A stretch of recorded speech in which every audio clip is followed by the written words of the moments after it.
Hi guys, so ngayong gabi magluluto tayo ng adobong manok. Ayan, may tubig ang loob kasi kabababad ko lang gawa ng may yelo.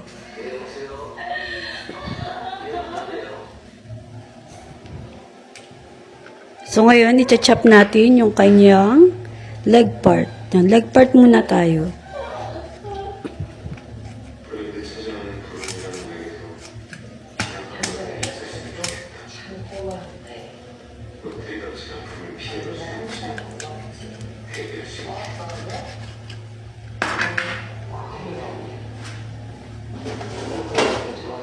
Ayan, kinuha ko yung lagayan.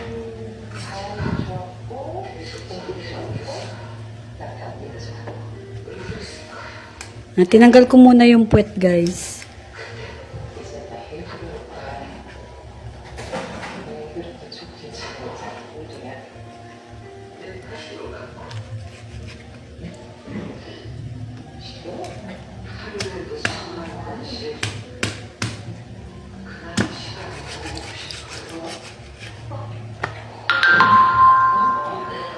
Yan, sinunod ko naman yung wings part or yung pakpak.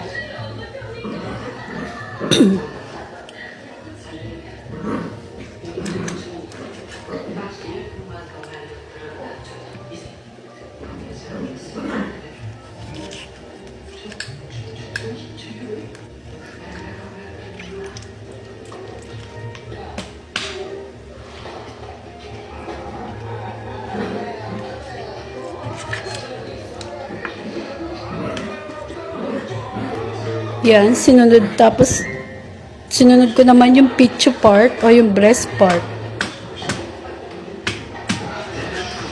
Yan, hinati ko siya sa gitna.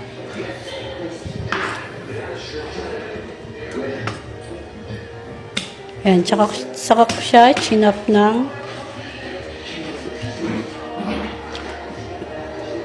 dalawa. Hinati ko sa dalawa.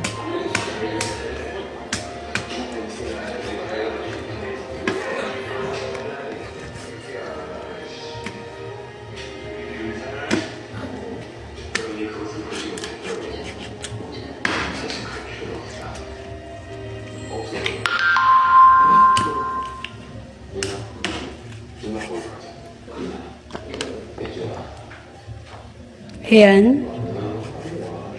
Hinati ko, chinap ko yung leg part. Yun, masyado malaki kasi siya, guys. Kaya hinati ko pa siya sa dalawa.